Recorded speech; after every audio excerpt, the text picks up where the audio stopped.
"I can stop him," says 8-year-old boy after horse goes wild on the farm. Then Mrs. Margaret Johnson watched in despair as her most valuable competition horse reared violently in the pen, its hooves slashing the air with fury.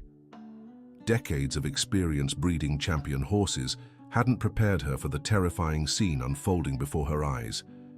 Then she heard the small, determined voice of her grandson, Ethan, cutting through the afternoon air. "Grandma, I can stop him." The 8-year-old boy was running toward the out-of-control animal, his dark hair swaying in the hot Dallas wind. "Ethan, no!" Margaret shouted, her legs trembling. "Come back here right now."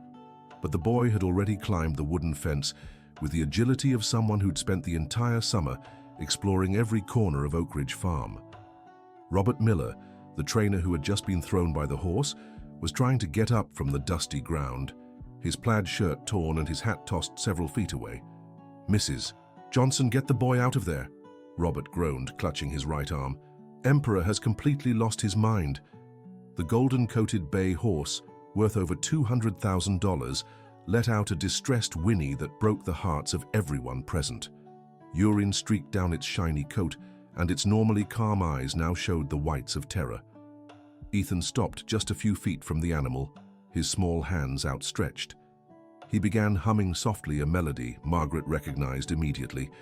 It was the same song her late husband Anthony used to whisper to calm, nervous horses. "Please, Emperor." The boy's voice was as gentle as a breeze. "I know you're scared. I get scared sometimes too. Dear listener, if you're enjoying the story, don't forget to like and especially subscribe to the channel. It helps a lot for those of us just starting out. Now, continuing. Carmen, the housekeeper who looked after Ethan during his vacation, ran to Margaret, her face pale with fright. "Mrs. Johnson, I tried to hold him back, but he's too fast," she said, panting. "Ever since he got here 2 weeks ago, he spends every night talking to the horses. I thought it was just a child's game." Margaret felt her heart pound even harder. Ethan had arrived at the farm in early January for his school break, as he had every year since he turned 5. But this time was different. The boy seemed burdened by a sadness she couldn't fully understand. "Every night?" Margaret asked, not taking her eyes off the scene in front of her. "Yes, ma'am. I heard him through the kitchen window. He talked to them like they were people. Mr. Anthony used to do the same thing, didn't he?" A shiver ran down Margaret's spine. Her husband had passed 2 years ago, the victim of a sudden and painless heart condition the doctors had called unpredictable. Anthony Johnson had been known throughout the region as the horse whisperer, able to calm the wildest animals with just a touch and a few words. Emperor slowly lowered his front legs, but his body still trembled violently. Ethan took a careful step forward, still humming. Margaret recognized more of the old lullaby Anthony had made up in their early years of marriage. "Dr. Carson," Robert shouted as he saw a man in a white lab coat running toward the pen. "You need to sedate Emperor right now." The newly hired veterinarian held a large syringe in his hands, sweat dripping down his forehead. Dr. Henry Carson had arrived at the farm that very morning to perform routine checkups on the competition horses. "Get the child away," he yelled. "I'm giving him a strong sedative. This animal could seriously hurt someone." But Ethan turned quickly, his brown eyes shining with a determination that surprised everyone. "Don't let him get close, Grandma," the boy shouted, pointing at the vet. "I saw him putting something weird in Emperor's feed this morning." The silence that followed was broken only by the sound of the horse's hooves nervously tapping the ground. Margaret felt her blood run cold. "What's this about, Ethan?"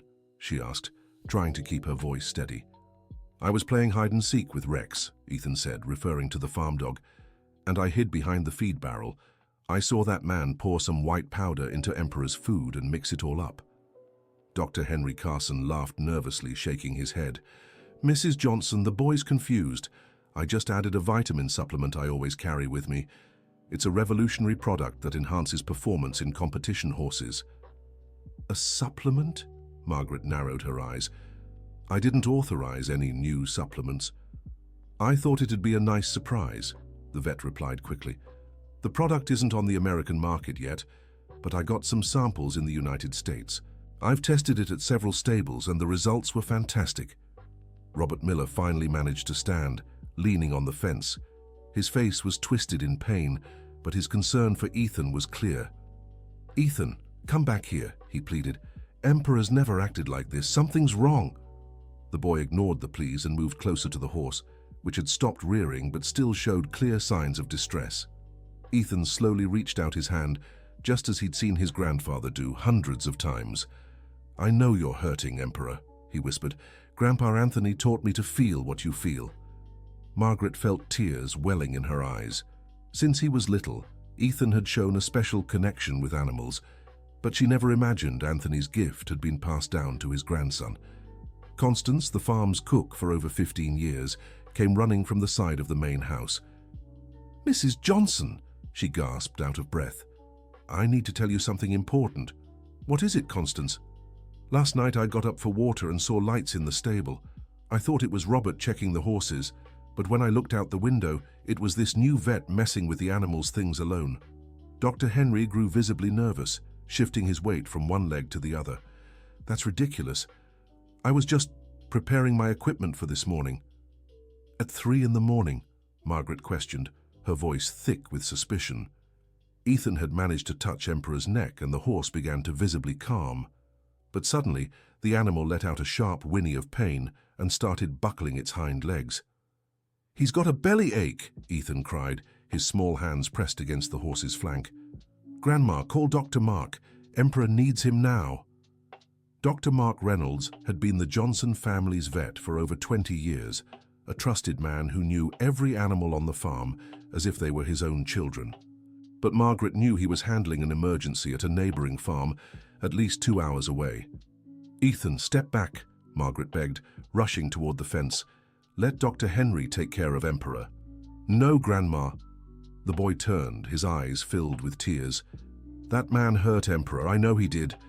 Dr. Henry took a step toward the gate, but John, the farm foreman, blocked his path with crossed arms.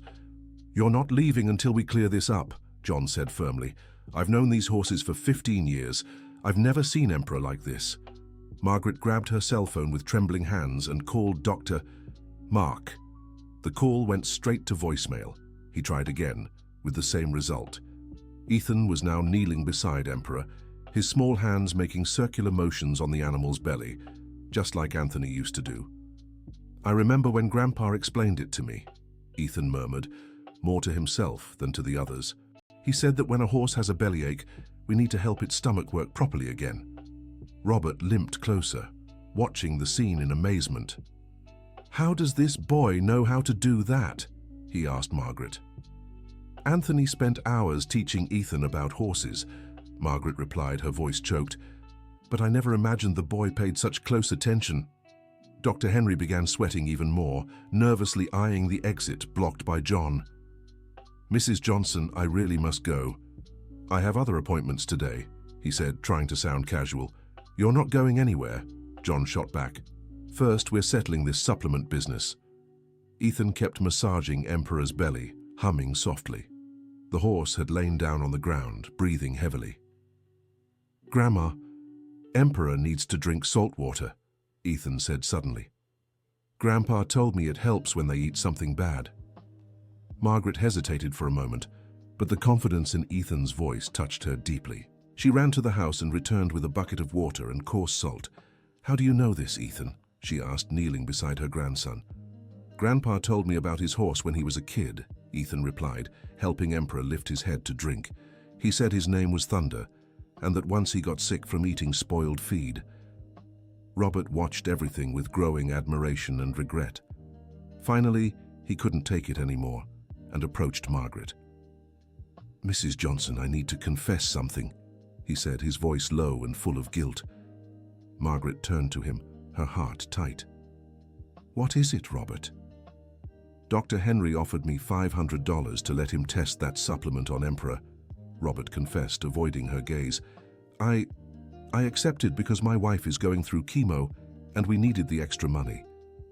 Margaret's world seemed to collapse. Robert had worked for her for 20 years. He was like a younger brother. The betrayal hurt more than she could express. "You risked my horse for money," she asked, disbelief and pain mixed in her voice. I thought it was just a vitamin, Robert said, tears beginning to stream down his dirty face. I swear I didn't know it could harm him. If I'd known. Dr. Henry tried to use the distraction to edge toward the exit, but John grabbed his arm. You're going to explain exactly what you gave that horse, John said, tightening his grip. Let me go, Dr. Henry protested. I'm a respected professional. I won't be treated like this. Ethan looked up, interrupting the argument. Grandma, Emperor's getting better, he said with a shy smile. Look, he's trying to stand. Indeed, the horse began to stir, attempting to rise. Ethan helped him, gently pulling his mane. That's it, Emperor, the boy encouraged. You can do it.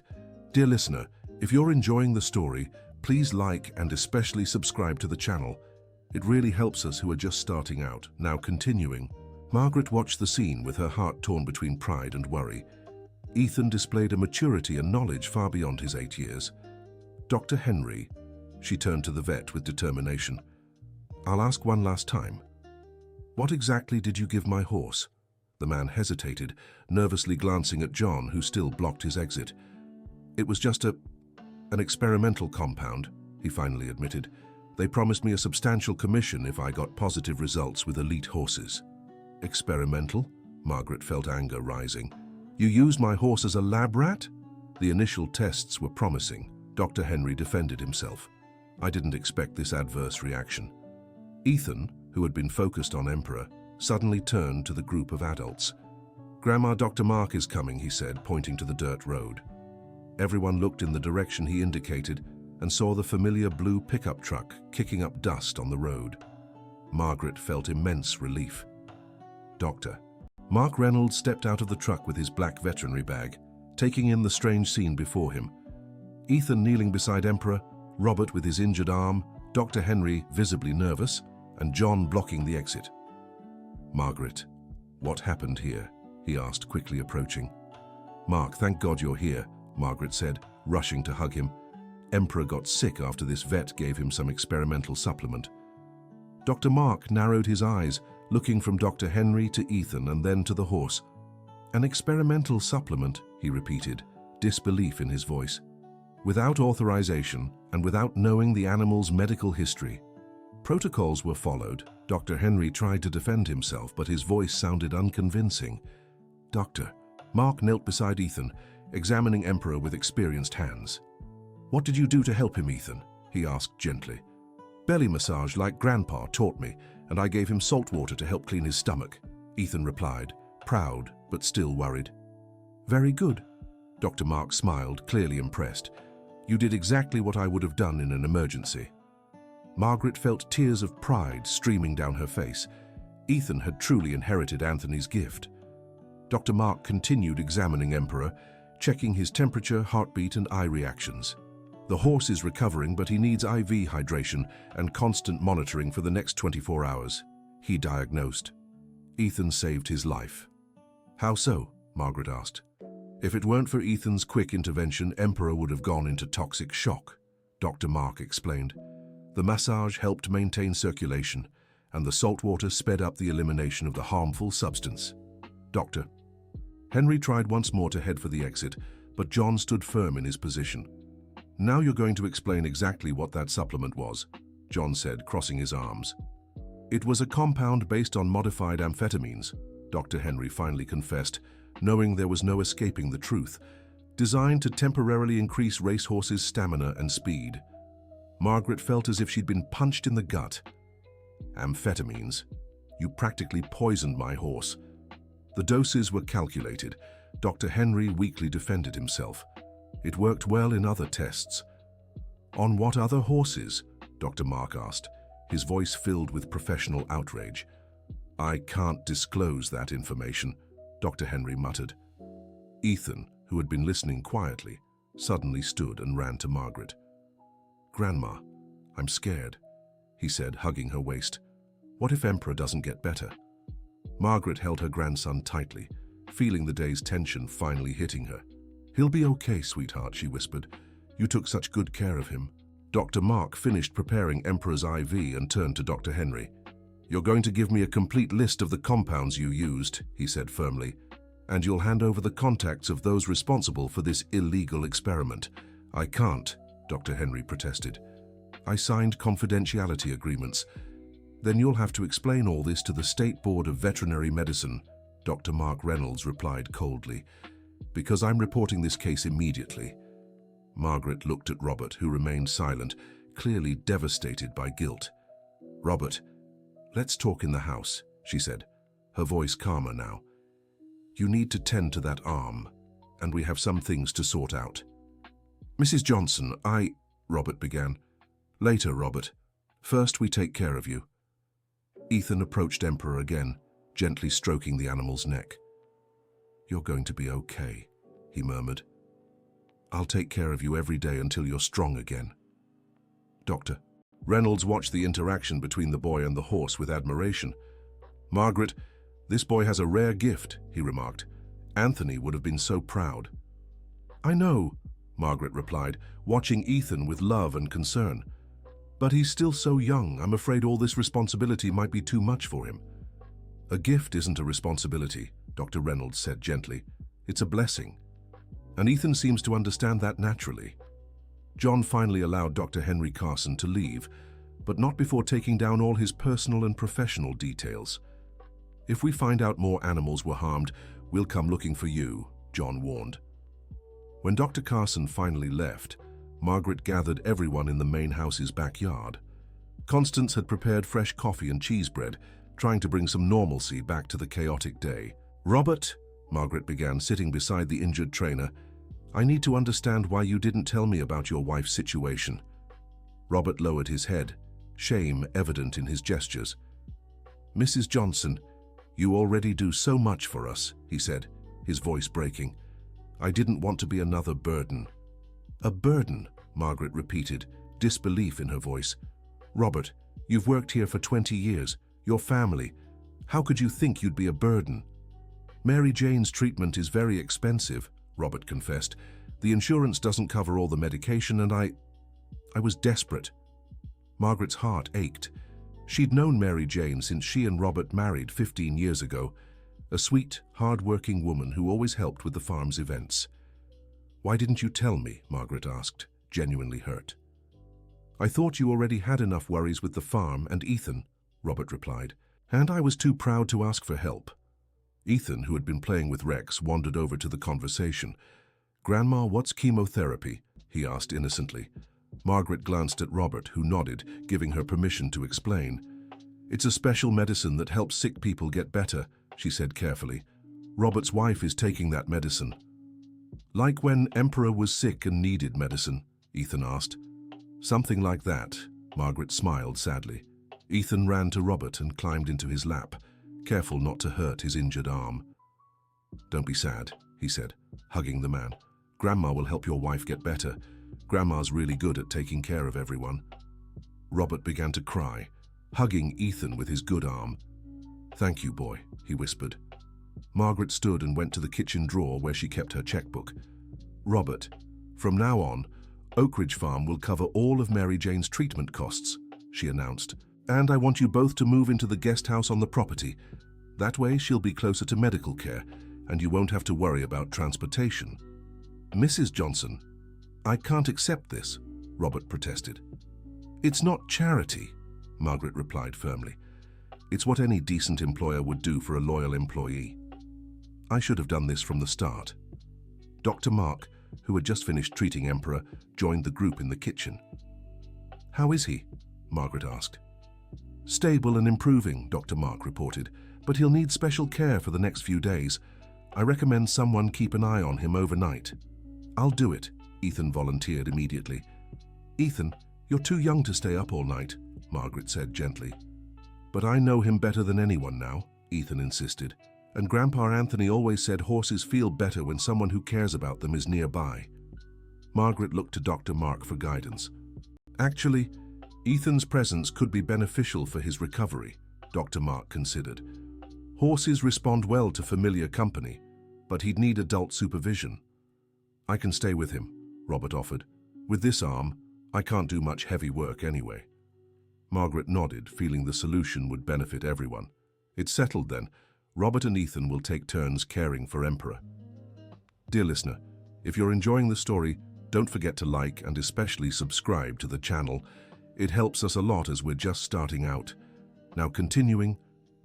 In the days that followed, a new routine settled in at Oak Ridge Farm. Ethan spent every morning in the stable with Emperor, applying the massage techniques he'd learned from his grandfather and talking at length with the animal. Margaret watched these interactions with a mix of admiration and melancholy. The resemblance between Ethan and Anthony was striking. The same gentle gestures, the same endless patience, the same ability to connect with horses on a level that seemed almost telepathic. "He's going to be an amazing vet when he grows up," Carmen remarked one morning, watching Ethan carefully brush Emperor's mane. "Maybe," Margaret replied thoughtfully, "but for now, I just want him to be a happy child." Dr. Mark came daily to check on Emperor's progress and grew increasingly impressed with the animal's recovery. "In 30 years of practice, I've never seen such a quick turnaround," he commented after a week, "and I'm certain it's due to Ethan's special care." Margaret decided it was time for a serious talk with her grandson. She found him sitting in the grass by the fence, watching Emperor graze peacefully. "Ethan, can I talk to you?" she asked, sitting beside him. "Of course, Grandma," he replied, though his eyes stayed fixed on the horse. "You saved Emperor's life," Margaret began. "How do you feel about that?" Ethan stayed silent for a long moment before answering. "I'm glad he's okay," he finally said. "But I'm sad too." "Sad? Why?" "Because Grandpa wasn't here to see it," Ethan confessed, his voice small. "I really wanted him to be here to teach me more." Margaret's heart ached. She pulled Ethan into her arms, feeling her own tears begin to fall. "Grandpa was here," she whispered. "In every move you made, in every word you said to Emperor. Grandpa is always with you, Ethan." "How do you know?" Ethan asked, turning to look at her. "Because you did exactly what he would have done," Margaret explained. "The love and knowledge he passed to you will never disappear." Ethan considered her words for a moment. "Grandma, can I ask you something?" "Of course, sweetheart." "Why don't my parents like it when I talk about horses?" Ethan asked, his voice heavy with confusion. Margaret sighed. This was a conversation she'd been putting off for years. "Your parents want what's best for you," she began carefully. "They think working with horses isn't a profession, stable." "But Grandpa was happy working with horses," Ethan protested. "Yes, he was," Margaret agreed. "But the world has changed since Grandpa was young. Your parents want to make sure you'll have financial security in the future." "I don't understand," Ethan said, frustrated. "If I'm good with horses, why can't that be my job?" Margaret realized she was treading on delicate ground. Ethan's parents, her son Charles and his wife Patricia, were practical people who valued traditional professions like medicine, law, or engineering. Ethan's passion for horses was seen by them as a childish hobby he should outgrow. "Ethan, you're only 8 years old," Margaret said gently. "You have plenty of time to decide what you want to do when you grow up. For now, just enjoy these special moments with the horses." "But what if my parents don't let me come here anymore?" Ethan asked, fear evident in his voice. Margaret felt a pang of worry. She knew Charles and Patricia tolerated Ethan's visits to the farm mainly because they needed someone to watch him during school breaks. If they found out how deeply he was getting involved with the horses— "Don't worry about that now," she said, trying to sound more confident than she felt. "Let's focus on the present."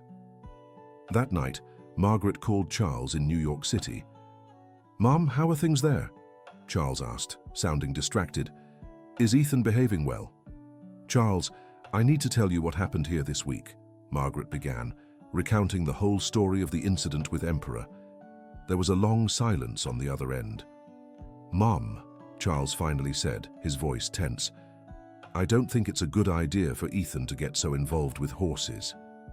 "Charles, he saved an animal's life," Margaret argued.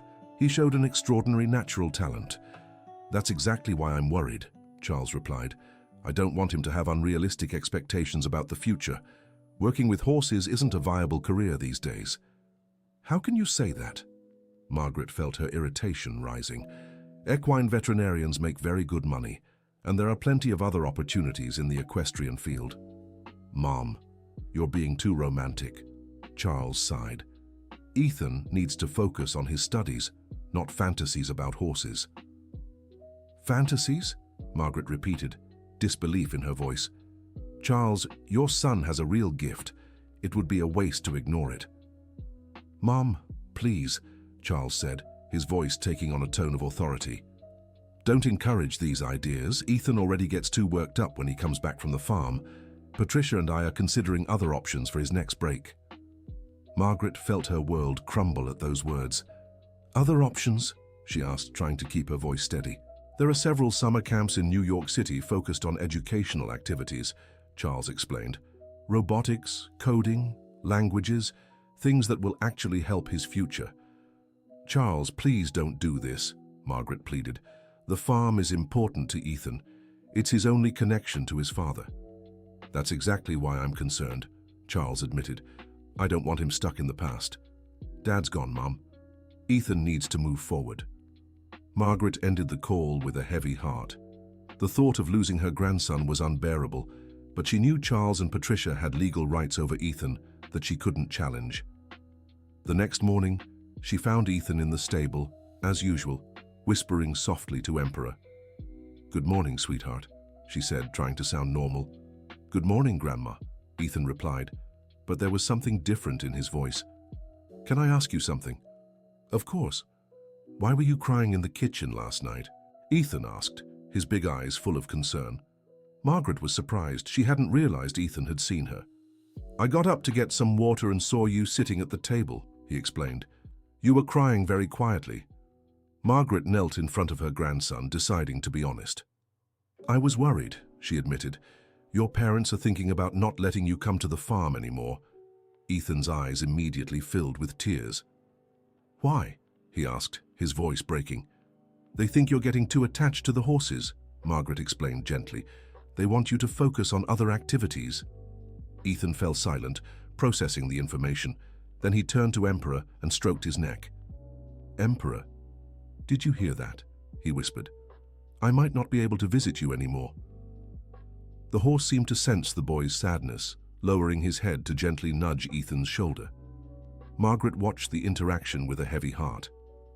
The bond between Ethan and the horses was genuine and deep. It would be cruel to separate them. Ethan, she said, making a decision, I'll fight for you to keep coming here. I promise. How? Ethan asked, hope shining in his eyes. I don't know yet, Margaret admitted, but I'll find a way. That afternoon, Margaret had an idea. She called Dr. Mark and asked him to come to the farm for a talk. Mark, I need your help, she said when he arrived. Could you write an official report about what happened with Emperor, focusing on the importance of Ethan's intervention? Of course, Dr. Mark agreed. But may I ask why? Margaret explained the situation with Charles and Patricia. I see, Dr. Mark said thoughtfully. Actually, I have a better idea. How about I speak directly with your children? As a professional, I can explain to them the value of Ethan's natural gift. You'd do that? Margaret asked, gratitude in her voice. Of course, Dr. Mark smiled. Ethan has a genuine talent. It would be a shame to waste it over a lack of understanding. The following week, Dr. Mark traveled to New York City to meet with Charles and Patricia. Margaret waited nervously for the outcome of the conversation.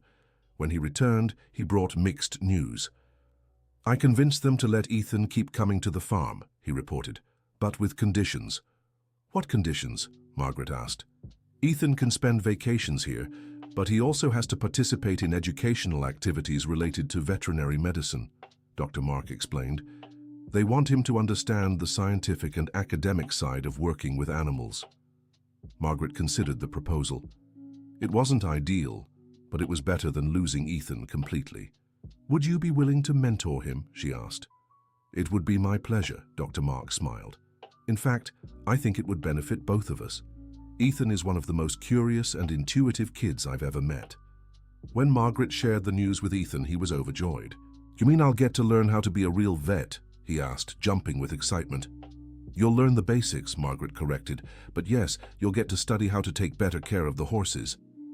Ethan ran to the stable to share the news with Emperor, who was now fully recovered and gradually returning to training. "Did you hear, Emperor?" Ethan said, hugging the horse's neck. "I'm going to learn how to take care of you and all the other horses, scientifically." Margaret watched the scene with a smile, feeling she had won an important battle, but she knew there was still much work ahead to ensure Ethan could follow his passion. In the months that followed, a new routine took shape. Dr. Mark came to the farm twice a week to give Ethan hands-on lessons in equine anatomy, nutrition, basic veterinary care, and disease prevention.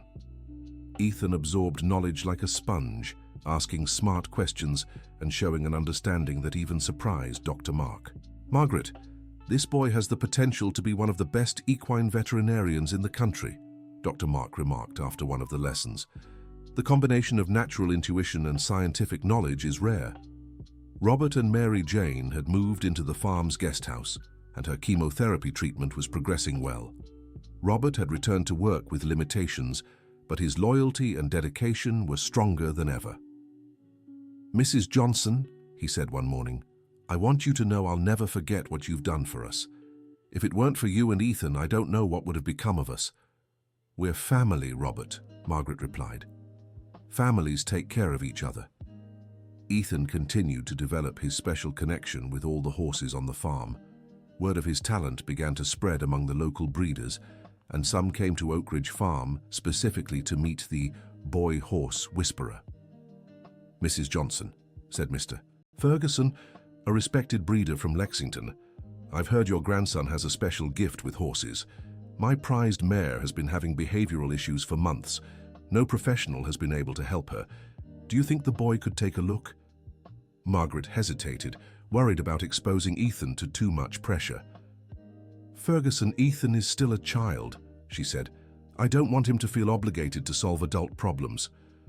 Of course, Mr. Ferguson quickly agreed.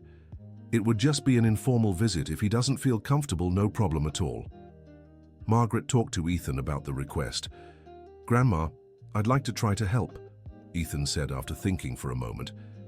"If I can make the mare feel better, it'll be good for her. And Dr. Mark always says we need practice to learn." Dr. Mark was consulted and agreed it would be a good learning experience, as long as he was present to supervise. The visit to Mr. Ferguson's property was an impressive success. The mare, who had refused to be ridden or even touched by strangers for months, calmed completely in Ethan's presence. "It's unbelievable," Mr. Ferguson murmured, watching Ethan gently stroke the mare. "She hasn't let anyone near her in 3 months." Ethan spent 2 hours with the animal, speaking softly and using relaxation techniques he'd learned. By the end of the visit, the mare was visibly calmer and even allowed Mr. Ferguson to pet her again. "How did you do that?" Mr. Ferguson asked Ethan. "She was scared," Ethan explained simply. "Someone was really rough with her, and she forgot that not all people are bad. I just talked to her and explained everything was okay." Dr. Mark was impressed by Ethan's analysis. "You picked up on specific signs of psychological trauma," he commented on the way back. "That's an advanced skill, Ethan." "It's not hard," Ethan replied. "You just have to pay attention to what they're trying to say with their body." Margaret felt equal parts pride and worry. Ethan's talent was becoming known, but she feared it would bring undue pressure on such a young child. Her concerns grew when she got a call from Charles. "Mom," he said, his voice tense, "I'm seeing posts on social web about Ethan. There are photos of him working with horses, people calling him a child prodigy. This is getting out of hand." Margaret's stomach dropped. She knew some visitors had taken pictures during their visits, but she hadn't imagined the images would spread on social media. "Charles, it's nothing official," she tried to explain. "It's just a few local breeders who've heard about Ethan's talent."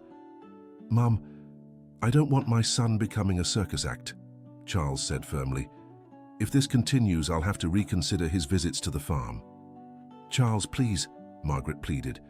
"Ethan is learning so much. Dr. Mark says he has the potential to be an excellent veterinarian." "Mom, he's 8 years old," Charles snapped. "Years. He shouldn't be treated like a grown professional." Margaret knew Charles was partly right. The situation was becoming more serious than she had planned. "What do you want me to do?" she asked. "I want these visits from other breeders to stop," Charles said. "Ethan can keep learning from Dr. Mark, but I don't want any more public exposure." "All right," Margaret agreed reluctantly. I'll talk to Dr. Mark about setting clearer boundaries. When Margaret told Ethan about his parents' decision, he was visibly disappointed. But Grandma, I like helping the horses, he said, sadness clear in his voice. I know, sweetheart, Margaret replied, hugging him. And you'll keep helping. We just can't have other breeders visiting for now. Why not? Ethan asked, genuine confusion in his eyes. Margaret sighed, searching for a way to explain the complicated situation. Your parents are worried you're growing up too fast, she said carefully. They want to make sure you still have time to be a regular kid. Ethan thought about that for a long moment. Grandma, taking care of the horses doesn't make me feel less like a kid, he finally said. It makes me happy. Is that wrong? Margaret felt tears welling in her eyes. Ethan's simple wisdom often surprised her. No, sweetheart, she whispered. It's not wrong. Being happy is what matters. But she knew the situation was more complicated than Ethan's simple words could resolve. There would be more battles ahead, more negotiations with Charles and Patricia, more attempts to balance Ethan's natural gift with the normal expectations for a boy his age. For now, she was grateful to have won the first battle. Ethan would keep coming to the farm, keep learning from Dr. Mark, and keep nurturing his special connection with the horses.